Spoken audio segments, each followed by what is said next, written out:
exponerlo directamente al fracaso con un tipo de aprendizaje que para algunas personas cae dentro del conductismo, para otras personas no cae dentro del conductismo. Y tal vez muchos ya han escuchado hablar sobre esto, y es el aprendizaje por observación, aprendizaje vicario y las teorías de cognitivos sociales de Bandura, de Albert Bandura, ¿sí? Entonces, aquí hay unos videos que les van a mostrar un poco cómo se hicieron estos experimentos, ¿sí? Me preocupa es que estamos como cortos de tiempo, ¿sí? Entonces, se los dejo mejor los enlaces, ustedes abren las presentaciones y los pueden ver en las casitas, ¿listo? O sea, había puesto esos videos acá por si teníamos más tiempo, pero entonces, aquí muestran cómo se hicieron las investigaciones de aprendizaje de conductas agresivas en la teoría de Bandura. ¿Alguien conoce esos experimentos y me quiere contar un poquito de cómo se hicieron o qué significado tienen?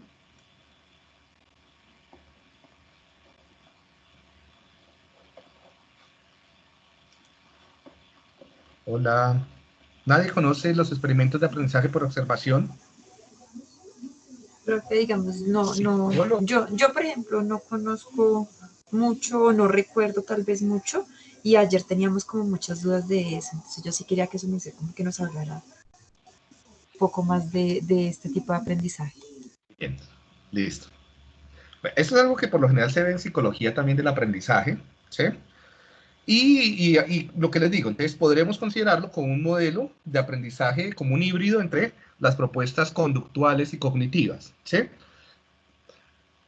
Tiene componentes de las propuestas conductuales en términos de que propone que la influencia o la fuente del aprendizaje es externa, es decir, son los modelos, es el aprendizaje por modelamiento, es decir, a través de ver modelos, ¿sí?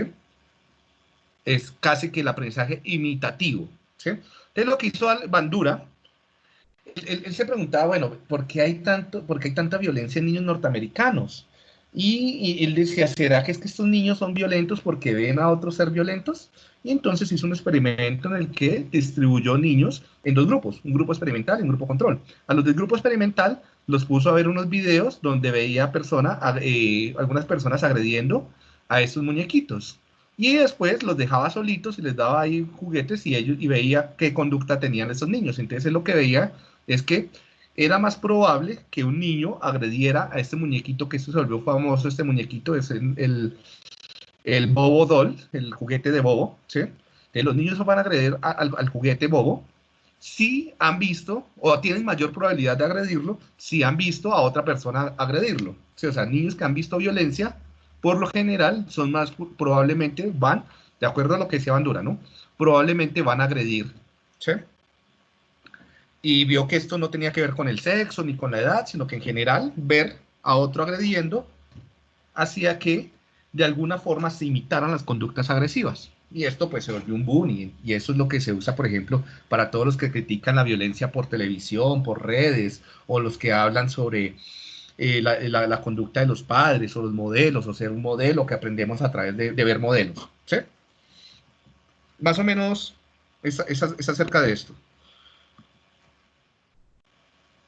Y entonces él va a hacer una crítica a los trabajos, por ejemplo, de Watson y de Skinner, y él va a decir, mire, el problema de Watson y Skinner es que ellos proponen que uno tiene que experimentar en carne propia, directamente, cualquier tipo de conducta que vaya a aprender. Y él decía, no, uno puede hacer cosas sin haberlas entrenado o haberlas experimentado antes, simplemente con haberlas observado en el ambiente cotidiano o por un medio digital o como televisión o solamente a través, por ejemplo, de la literatura, también podrían generar actos imitativos. ¿Sí?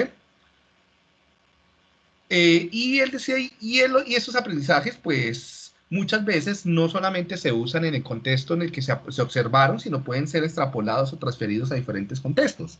Entonces, lo que tú observas en un contexto, por ejemplo, la agresión que ves en tu casa, si ves a tu papá peleando con tu mamá, o golpes en tu casa, es probable que tú extrapoles esas conductas agresivas al colegio, ¿sí?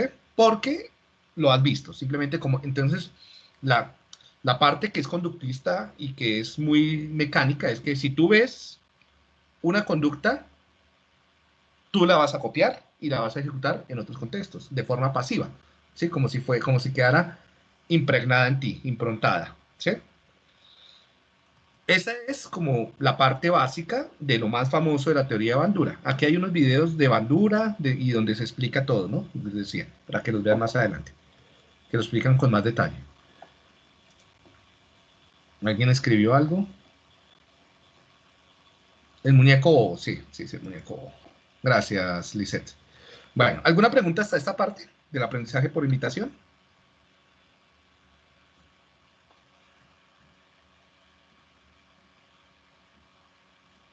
No, señor. Profe, yo sí quisiera, no sé, de pronto como algún otro, algún otro ejemplo que de pronto no sea, digamos, con el tema de la La agresión. agresividad, ¿sí? Sí, sí. No, Sí. ya vamos para allá. Ya les voy a contar los usos y las aplicaciones. Esto es hasta ahora Ah, contar bueno. Ah, bueno. los orígenes de la teoría. Sí, esto no es toda la teoría. ¿Sí? Bien.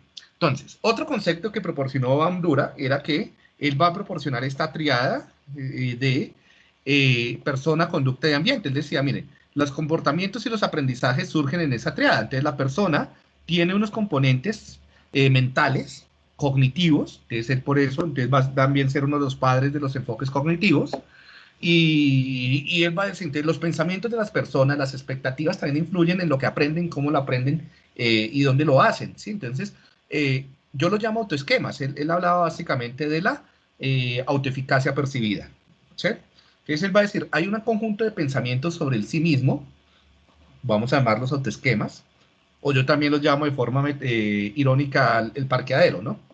¿Por qué el parqueadero? Porque son todos los autos. El autoesquema, el autoeficacia, la autoestima, sí, bueno, todos los autos que quieran meter ahí. Entonces son pensamientos sobre sí mismo. Auto es sí mismo y esquema mental, pues sería pensamiento de sí mismo. Entonces habrían variables, básicamente las variables individuales que él propone son variables cognitivas y son la percepción que se tiene sobre sí mismo, ¿no? Entonces, la percepción que tiene la persona de sí mismo, de su conducta, él lo va a llamar, o del resultado que tiene su conducta, él lo va a llamar autoeficacia, ¿sí? Entonces, la percepción que yo tengo de cómo voy a hacer algo será mi autoeficacia. Esa autoeficacia va a mediar la forma como yo me comporto. Si yo percibo que voy a tener un desempeño bueno en la prueba de matemáticas, entonces, por lo general, voy a esforzarme más en la prueba de matemáticas. Si yo percibo que no, que mi resultado siempre es malo en las pruebas de matemáticas, entonces yo no me voy a esforzar y por lo tanto voy a tratar, mi conducta va a ser hacer fracaso, ¿no? Entonces, los autoesquemas influyen sobre el tipo de conductas.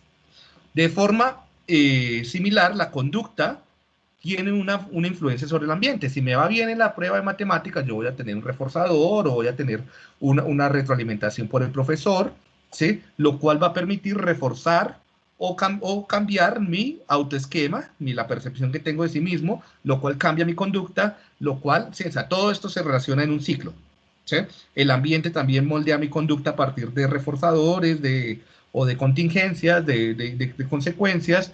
Bueno, entonces hay múltiples relaciones entre las cogniciones que tengo sobre mí mismo, sobre mi conducta, la conducta per se y el ambiente. ¿Listo? Esto él también lo va a usar pues, para explicar un poco la imitación, ¿sí? El aprendizaje por imitación. Bien. Y bueno, pues algo que puede que no explica en realidad qué son, cuál es el origen o, de dónde, o cómo se modifican estas cogniciones, simplemente. Esto es una presentación a grosso modo de lo que propuso Bandura. Hay muchísimas cosas más profundas que no tenemos tiempo para verlo acá, pero hay un capítulo sobre Bandura y sobre toda su teoría en el libro, ¿sí? Que los que quieran profundizar, ahí está. Bien. Él va a proponer además que para que se dé el aprendizaje por observación, por ejemplo, que tú veas a alguien botando una lata, pues, veamos acá este video rápido, que esa es la típica que se usa para aprendizaje por observación.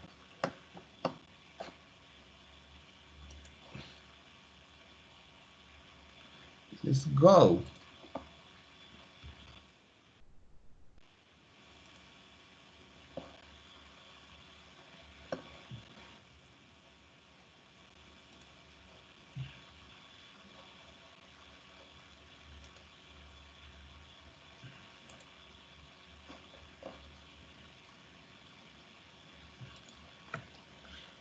Es terrible como me enlentece el computador.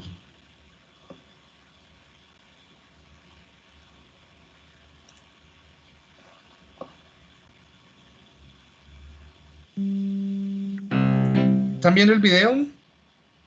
¿Se ve en la pantalla el video? Es que no sé si dejó de compartir. Sí. Sí, señor. Sí se Sí, ve. señor.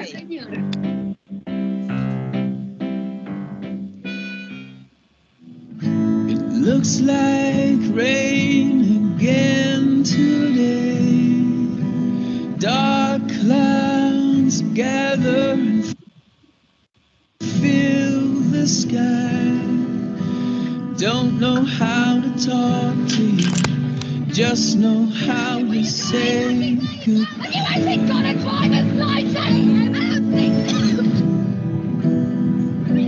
Go back where you came from. Learn to speak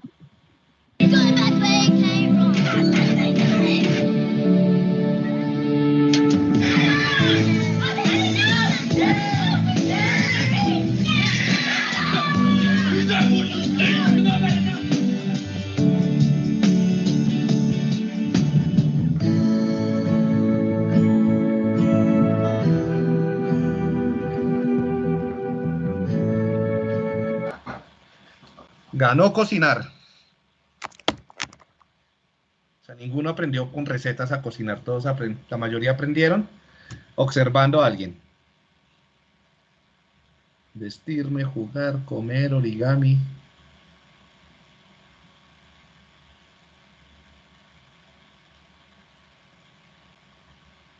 Comer. Maquillarse. Bien. Listo.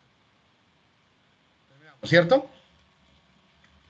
Bien, miren, entonces vemos una diversidad de acciones que pueden llegar a ser aprendidas a través de observar a otros. Vamos a ver ahora qué es eso de observar a otros y cómo funciona, ¿no? Entonces, muchas de las que hombros, no sé qué, a qué se refieran con hombros, a levantar los hombros.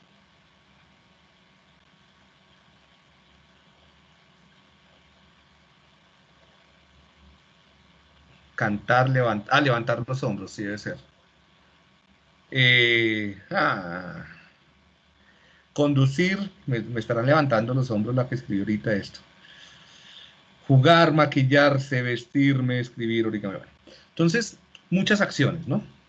Y si alguien dijo rutinas, tiene que ver con rutinas. Entonces, gran parte de lo que aprendemos por observación son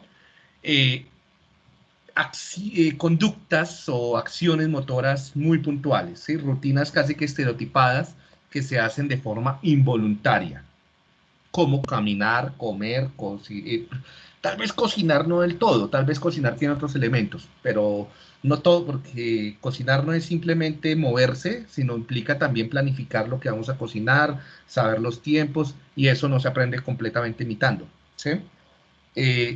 A lo que voy es que gran parte de lo que se puede llegar a aprender por imitación son conductas simples, que son acciones motoras estereotipadas que se repiten de forma rutinaria, ¿sí? Y casi que involuntariamente y sin mucha planificación. Cuando la habilidad o el conocimiento requiere planificación, cuando requiere conceptos, cuando requiere lenguaje, ya el componente imitativo se reduce, ¿sí? Entonces, por ejemplo, tú no puedes aprender por imitación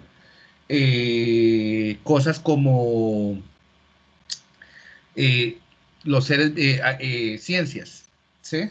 O hablar sobre los seres vivos, o hacer operaciones matemáticas. Eso ya no se puede aprender por imitación, porque requiere el uso de procesos que van más allá de lo motor. Entonces, básicamente lo que aprendemos por imitación son las praxias, o las acciones motoras poco más complejas, pero que no requieren uso de conceptos.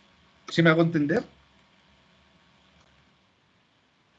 Entonces, tiene limitaciones. Entonces, parte de lo que les mostré en ese video ahorita era para mostrarles lo ridículo que esto se vuelve muchas veces en nuestra sociedad. Pensamos que todo lo que hacemos lo imitamos de alguien, y no. O sea, una persona no mata a otra persona porque lo vio en un juego de video o porque vio películas de acción. No. O sea, poder herir a otra persona tiene componentes sociales, morales, cognitivos, ejecutivos mucho más complejos que van más allá de la imitación. Entonces, ver ver películas de violencia no genera violencia. Eso no hay ningún estudio que lo compruebe. ¿Sí? Jugar juegos de video violentos no va a hacer que tú seas violento tampoco. ¿Sí? O sea, tú no imitas todo lo que ves.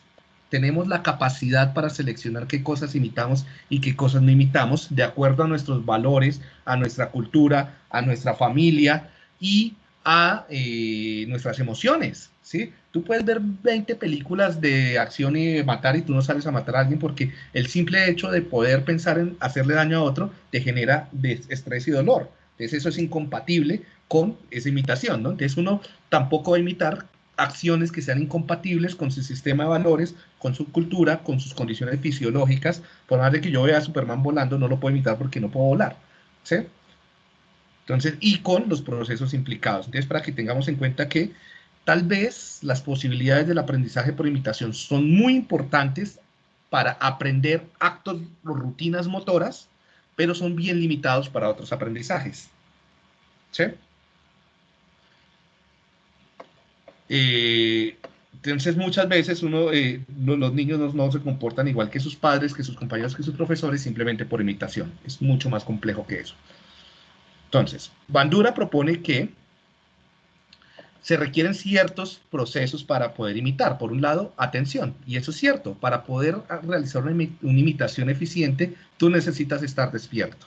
No atención como control atencional, sino atención más como en el sentido de focalización. Necesitas poder focalizar tus recursos atencionales hacia un conjunto de estímulos. O sea, si estás en coma, si estás somnambulado o dormido, no vas a poder aprender por imitación, ¿sí? Entonces, necesitas estar despierto y poder focalizar estímulos, pero no necesitas controlar tu atención para poder imitar, ¿sí? No sé si es claro esa distinción entre procesos atencionales, que yo espero que sea clara porque eso lo debieron haber visto ya hace algunos módulos. Retención, tiene que haber memoria, ¿sí? Pues más o menos. Esto es más una memoria. Aquí yo creo que Bandura no está tan claro sobre a qué se refiere con retención. Actualmente sabemos que para ejecutar modelos esto se hace más como una memoria procedimental, como algo automático. No se requiere recordar, no se requiere la memoria episódica, no se requiere esto no satura, esto no usa memoria de trabajo, ¿sí? Entonces, el aprendizaje por imitación es fácil o es sugerible en casos en los que hay problemas de memoria episódica, de lenguaje, de memoria de trabajo, porque no usa esos recursos. O sea, yo no necesito ni gran control atencional, ni lenguaje, ni memoria, ni semántica, ni léxico para aprender por imitación. Es algo más un componente sensoriomotor. Sí, es mucho de como lo que ocurre en el periodo sensoromotor pediatriano, lo vamos a ver así. Gran parte del desarrollo durante los primeros años de vida y del establecimiento de las primeras formas de pensamiento se hacen a través de bucles sensoromotores que son sincronías de acople entre dos personas, es decir, imitación. Es mi lectura, acoples entre personas, ¿sí? Y sincronías, como ondas que se sincronizan. Ya les explico mejor eso. Entonces, cuando él habla de la memoria y repasar la información que se va a aprender, esto no es del todo cierto. Esto es más bien limitado y yo no sé a qué se refería, pero para aprender por imitación no necesitas ni una representación simbólica ni estar repasando en tu memoria. Producción. Sí, eso sí es cierto. Necesitas percibir, acá faltaría como la percepción y hacer, es sensopercepción, ¿no? Necesitas hacerlo. La única forma de aprender por imitación es haciendo. Si tú no repasas y no entrenas el acto que estás aprendiendo, no lo logras, como bailar, ¿sí? La única forma de aprender viendo a alguien bailar es bailando, ¿sí? Tú no lo aprendes como un concepto.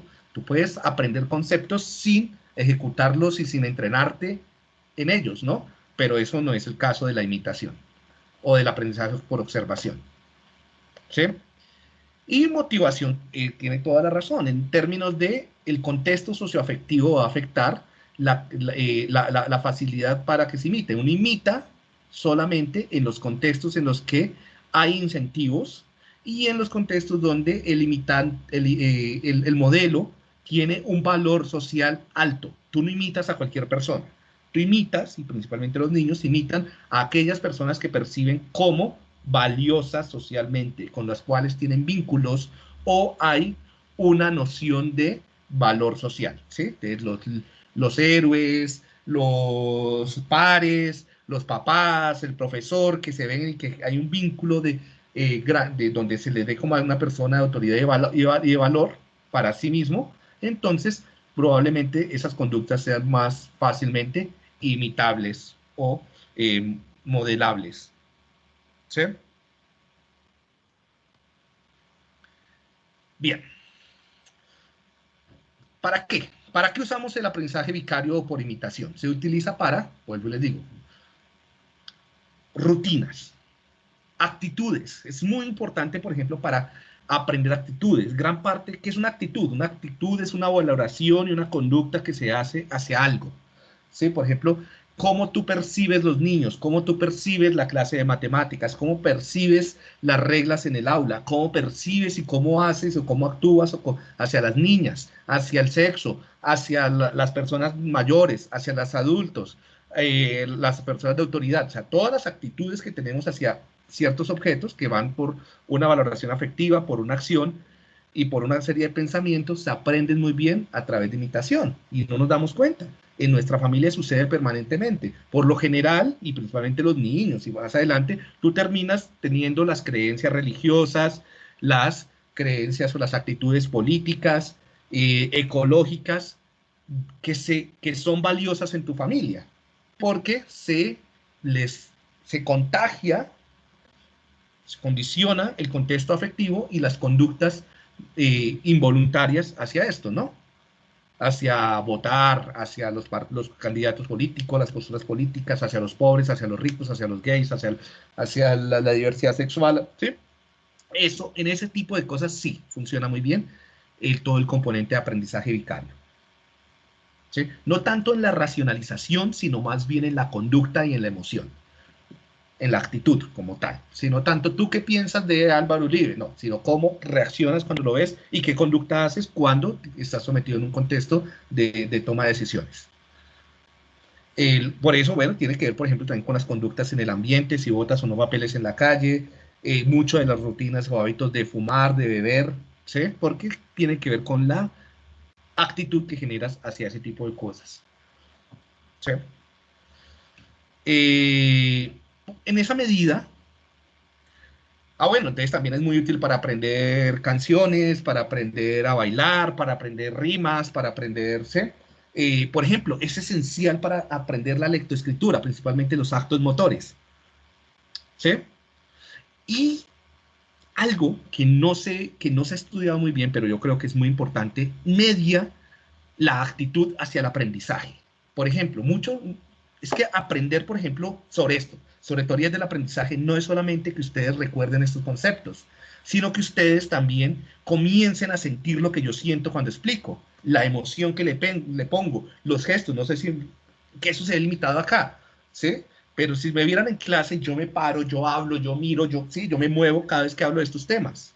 Y una persona que adquiere un dominio de estos temas comienza a moverse, a hablar, a ponerle también la misma actitud que yo le pongo, ¿sí?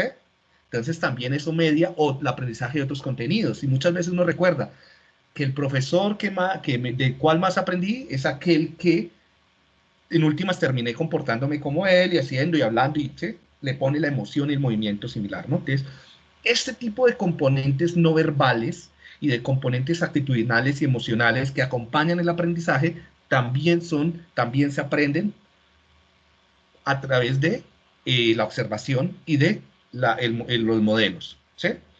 Ahí es importante, eso es cognición social, eso es pensamiento social, ¿sí? Entonces, en esa medida, bueno, es útil para habilidades motoras, para instaurar culturas o rutinas institucionales. ¿Qué se debe hacer? Lo que entonces uno termina haciendo lo que los demás hacen, sí, muchas veces, o lo que hacen las figuras de autoridad o las figuras valiosas, deben cambiar. Por ejemplo, para los niños de preescolar, las figuras de alto valor son los profesores, porque son casi que, y más si tienen buen vínculo, ¿sí?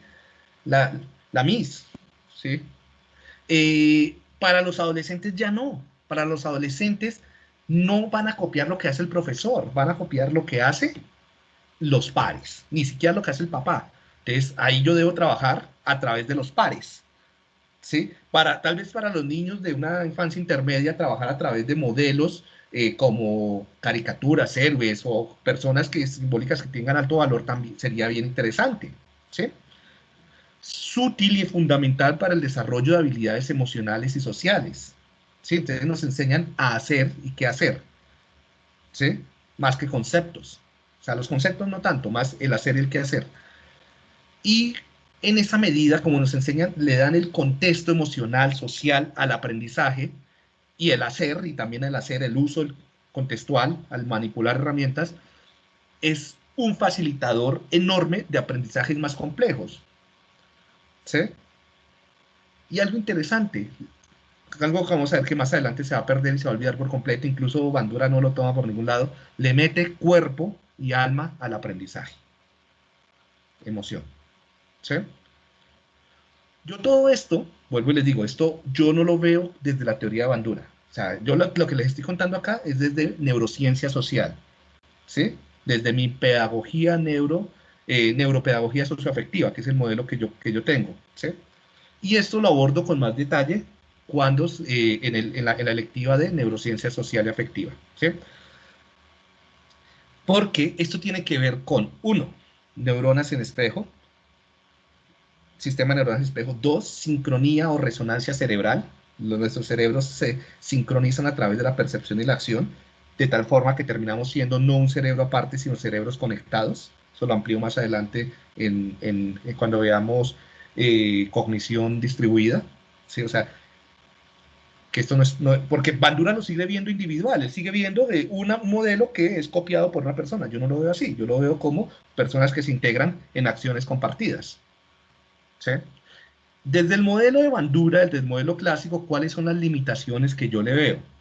Primero, este experimento no se ha podido replicar, del Bobo Doll, del muñeco o el juguete de Bobo. ¿Sí? Tiene ¿Y por qué no se ha podido replicar? Porque algo que se le ha criticado es que Bandura cometió serios problemas metodológicos cuando lo hizo. ¿Sí? La selección y asignación a los grupos no fue transparente. Parece que él hizo un filtro y los niños más agresivos los mandó al grupo control, de tal forma que fueran los que más fácil copiaran conductas agresivas. ¿Sí?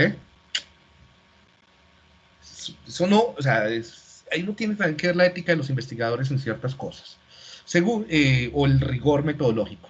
Segundo, las comparaciones estadísticas no fueron tan claras. Les parece que en realidad no habían efectos estadísticos claros entre el grupo experimental y control. ¿Sí? Tú puedes banear, forzar un poquito la estadística para que te dé algo. Y tercero, pues uno ve los videos de los niños que sí fueron agresivos, ¿no? O sea, no se dejen guiar por esas imágenes, esos videos, porque eso se selecciona, ¿no? O sea, los niños que no cumplieron con la teoría, pues no fueron puestos en los videos. ¿Sí? Por eso es que uno no debe hacer ciencia de casos únicos, de casos para hacer la estadística. Lo que creo que le indicaron es que fue un experimento con serios problemas éticos, porque los padres no estaban, no habían figuras de autoridad, porque él no midió las consecuencias de exponer a videos de agresión a niños que tenían antecedentes de agresión, porque no se les hizo apoyo terapéutico posterior, una cantidad de problemas éticos, ¿sí? Entonces, a lo que se ha llegado recientemente es que, mire, es que no hay que creerle tanto al experimento del muñeco de Bobo, porque actualmente no podría ser publicado en ninguna revista. O sea, si ese experimento se hiciera actualmente, nadie te lo publicaría y todo lo contrario, te podrían quitar tu licencia como psicólogo. ¿Sí? Entonces, lo mismo que pasa con muchos de los experimentos clásicos en psicología, como el experimento en la cárcel de Stanford, ¿sí? O el de donde le ponían a personas y les ponían roles de presos y todo eso actualmente ni replica ni se puede hacer. ¿Sí? Entonces hay que mirar eso con cuidado. Bueno, el otro problema es que son niños gringos, ¿no? Son niños norteamericanos de cierto nivel socioeconómico y de ciertas culturas, ¿sí? De ciertos nichos. Esto no sale en ninguna otra parte, porque en ninguna otra parte tenemos las dinámicas de agresión. Lo otro es que esos niños, si no estuvieran con el muñeco, tal vez no hubieran agredido, porque también se mide que se agrede. O sea, no hay ningún conflicto moral de patear o lanzar un muñeco. Tal vez si fuera una persona real la que estuviera ahí, muchos de estos niños no hubieran hecho agresiones a pesar de ver agresiones. No contemplan antes. Aquí, ¿qué pasó? pues Bandura no contempló aspectos emocionales, morales, culturales, contextuales, familiares, ¿sí? Esto no es útil para aprendizajes basados en lenguaje. O sea, cuando tú tienes que usar conceptos, redes semánticas, oraciones, explicaciones, análisis lógico, comparaciones, deducciones, crítica, ya esto no sirve. O sea, uno no aprende por, ¿sí? No sirve en términos para hacer esas respuestas. Puede ir como contexto, vuelvo y les digo. Es una explicación simplista de conductas complejas. O sea, nadie va a matar a otra persona por imitación. ¿Sí? Desestiman el papel activo de los niños y de los adolescentes a la hora de actuar. Hay siempre un papel donde se seleccionan qué conductas. Uno no actúa simplemente como una máquina. Y no entiende no tiene en cuenta las características de los modelos. Esto, para poder hacer esto actualmente, tú tienes que tener en cuenta quién es el modelo. Entonces tienes que ver si el modelo es par o no es par, si es familiar o no es familiar, qué nivel de afiliación hay, qué sentimientos se sienten, qué tan protegido se siente con el modelo, qué tan gregario se es con el modelo. Las personas que son gregarias más fácilmente imitan que las personas que son líderes, ¿sí? O dominantes. Las personas que son gregarias imitan a los modelos de los líderes y no tanto a los modelos de los pares, ¿sí? O sea, por el estatus social. La edad influye, el estatus social, vuelvo y les digo, es diferente si tú estás en un nivel bajo de la jerarquía social o un nivel alto de la jerarquía social. Entonces, todo esto tiene que ser considerado. No tiene en cuenta las características de los modeladores, de los niños, ¿sí? De los imitadores. ¿Sí? Características como la edad, bueno, otra vez, su desarrollo social, su nivel de cognitivo, las relaciones que tienen. Bueno, esto es básicamente lo que yo les tenía preparado sobre las teorías clásicas del aprendizaje. ¿Alguna pregunta? ¿Algo que decir, comentar sobre Bandura, sobre las teorías clásicas del aprendizaje para pasar a las cognitivas?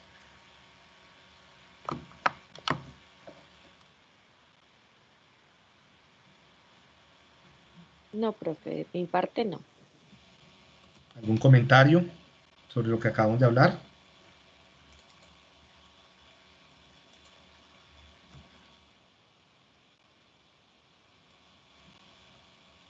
Pues yo quiero decir que la parte ética me parece terrible.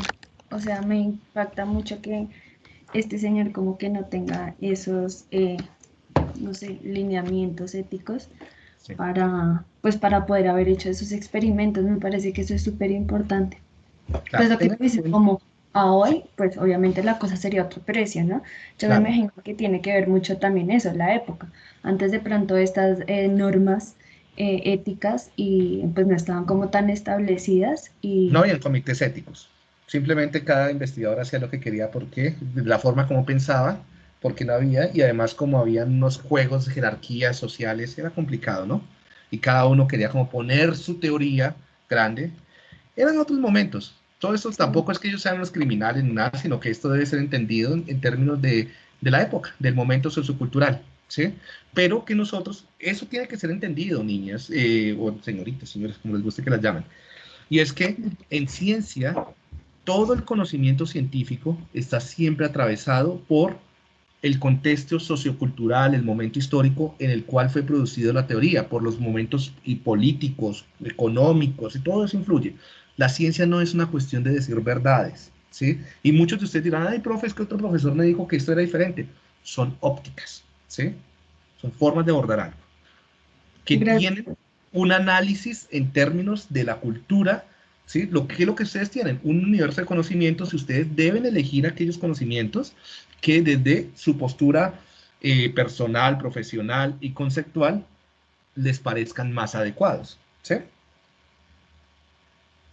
Entonces, porque muchas veces incluso suenan cosas como contradictorias. Y hay que entender estos científicos en términos del momento en el que estaban, ¿no? Para ese momento fueron genios, porque en ese momento nadie se le había ocurrido proponer estas cosas. Y indudablemente lo que ha propuesto Bandura ha tenido unos efectos muy positivos también en la educación, o en la psicología, o en el aprendizaje. No hay que pensar que hay que descartar por completo todo lo que se propuso. Pero pues hay que aprender a leerlo también, que esa teoría tiene fallas y tiene limitaciones de acuerdo al momento en el que actual en el que estamos. ¿Sí? Bueno, ¿algo más que Gracias. decir?